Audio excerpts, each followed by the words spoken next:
All right. Well, me and my dad always went fishing, when I was a kid. And we went out there one afternoon. I'd say it was probably on a Saturday afternoon or a Friday afternoon. And I always took my bike because I'd get bored fishing. So he fished off the rocks that day. And I was riding my bike around. I rode it around the parking lot at first, which it's all gravel. And then I took it up on top of we call it the Bonnie Dam, but it's a 7-poundment. So I was riding my bike up and down the dam. And you get about 3/4 of the way across the dam, and the road kind of stops where the grass and weeds and everything were growing up through it. And it was an old Huffy, so it had the pedal brakes. So I'd slide to a stop on one side, and I'd turn around and slide to a stop on the other side. And I was doing that for a long time. And it was fine for a while, and then I started getting the feeling that I was being watched. I figured my dad was just wanting me to quit making so much noise, so I'd turn around and he wasn't looking at me.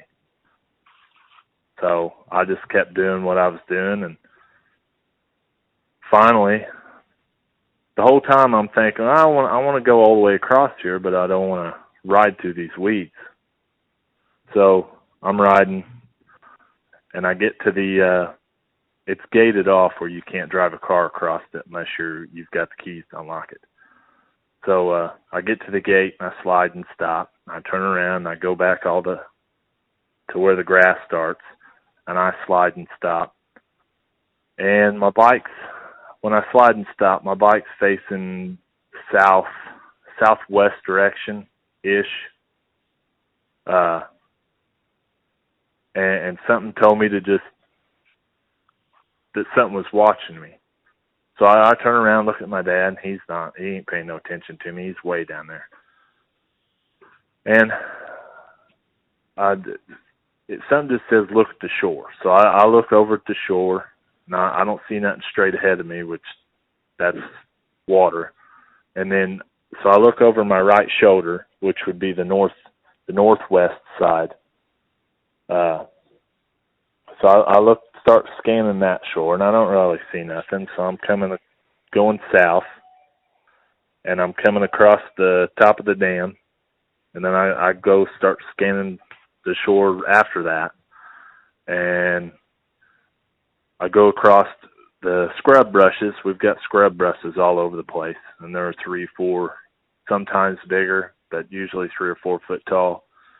And the top half is all leaves, and then the bottom half is just bare branches. And I come across one, and as soon as I scan past it, I immediately go back to it because it's like I know something's behind it. And at first I was like, well, in my head, I'm like, what's behind that bush?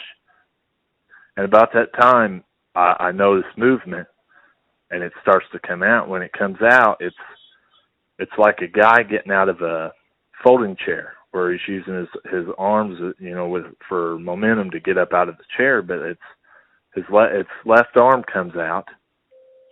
And then as soon as its left arm starts to show around the end of the bush, you can see where the head comes out, and then the right shoulder and arm come out. As it's almost like it was starting to walk before it was even standing up. And it was mid-stride when it stood all the way up and come out from behind the bush. And it took one step out and then one step over towards me in my direction, which would be northeast from the bush. And I'd say probably from it to the bush, from what I'm picturing in my head right now, was 10, 15 foot. And I'm like, why is that guy? I mean, it's hot. I'm in shorts and a T-shirt, and I'm sweating, and I remember it's hot. And I'm like, why is this guy back there wearing a fur coat? And you could tell it was fur, which I kind of think I was closer than what I really want to think I was. But because I could see, when it was behind the scrub brush, I could see the branches. It was so black that I could see the branches, the individual branches in front of this thing. And then when it moved, it was just so black.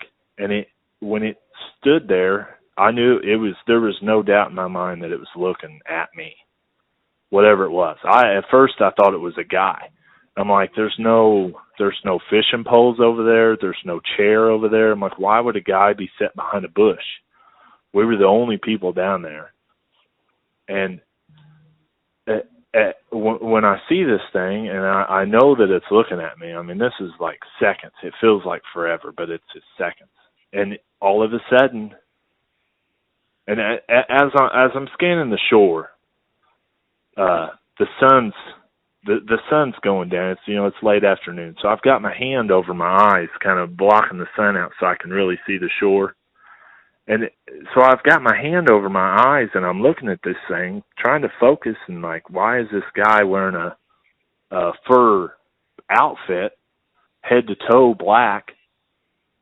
And all of a sudden, it just raised its arm up. And then I'm like, there's no way that's a guy. That thing's humongous. And I'm like, oh my God, that's a bear. But we don't have bear. And I'm like, that's too big to be a bear. So I'm like, what is that? And then I freaked. And I sat there long enough with its arm up that, and this is the reason that I think I was a lot closer than what I really would, than what I want to think that I was, because I could see it wasn't quite like dreadlocks, or the matted hair. It wasn't quite like really matted hair. I could see in between the hair that was hanging on the arm as it was holding its arm up at me, and it never moved. Like I've seen bears stand up on their back legs, and when they walk, they kind of waddle. This didn't waddle. This it just walked out like it was a guy. That's what I thought it was a guy. And I'm standing there looking at this thing, holding its arm up, and I mean, I'm 6'10", 6'11", depending on what shoe I got on. So I'm close enough to 7 foot to say I'm 7 foot. And these bushes down there, these scrub brushes, are sometimes up to my chest, depending on how big they are. But I mean, you figure 3-4 foot, that it was below its waist, this scrub brush was, from where I was looking at it. That's how big this thing was. And it was every bit of 4 foot wide, if not wider. It was just a massive black thing standing there.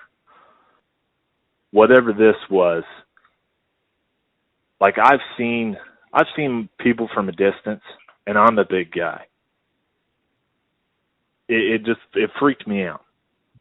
And at that moment, I freaked out, and I turned the bike around, and I went past my dad, and I slammed on the brakes, and I stopped, and I said, I seen something. There's something down there. We got to go. I'm ready to go now.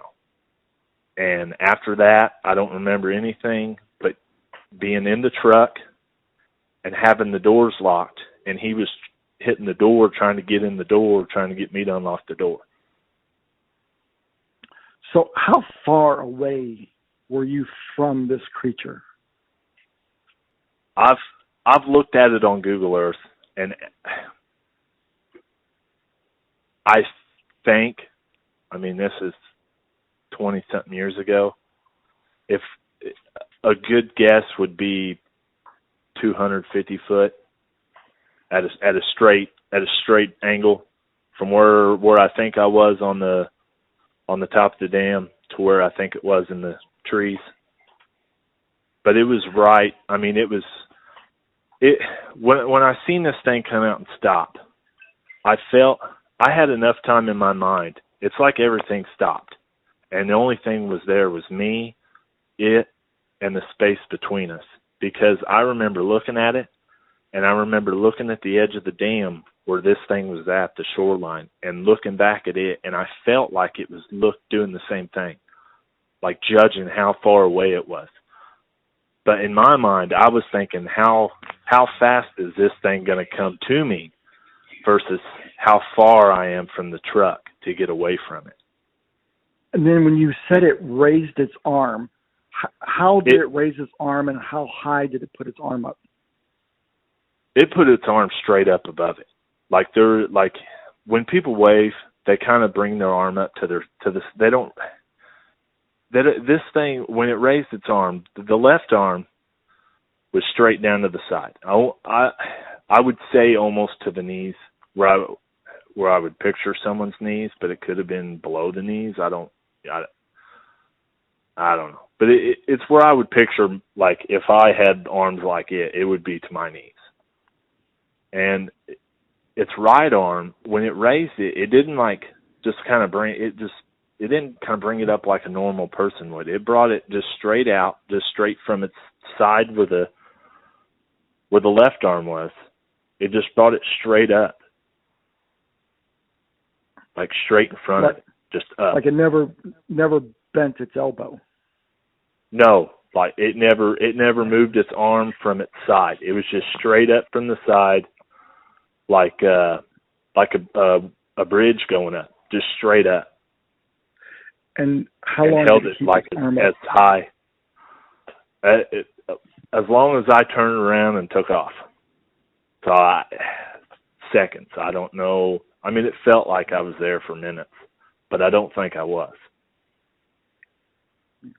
But nothing else was. It was just like that's the only thing that was going on. Like it's like the wind stopped, the bugs quit. I mean, it's just everything stopped, and the only thing in my mind at that moment was something's over there. It's too big to be a guy. It's way too hot to be a guy in a fur suit in the middle of summer when it's this hot.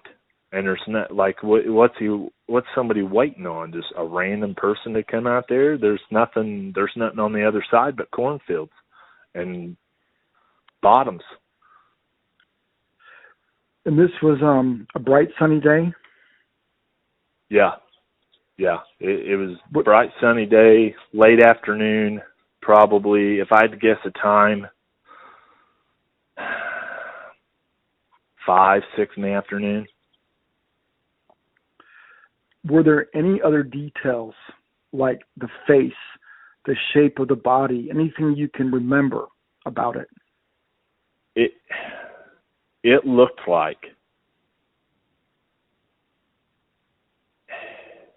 like the cover, like the original Legend of Boggy Creek, where they've got the Bigfoot walking through the swamp, and it's kind of got its arms down, but the arms on this thing weren't as like out as the one on the cover of that movie.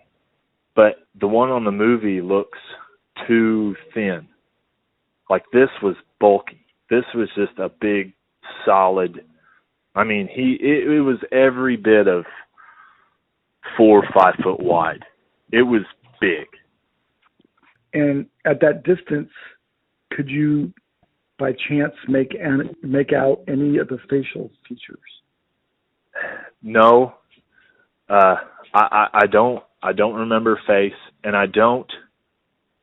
The biggest thing that I remember is that I could see. I was close enough to see the hair, the light between the hair. Yeah. From behind. I could see the stuff behind the hair through the spaces in the hair. When it come out from behind the bush, I don't feel like it was. I just feel like it was just standing straight up, like it was already.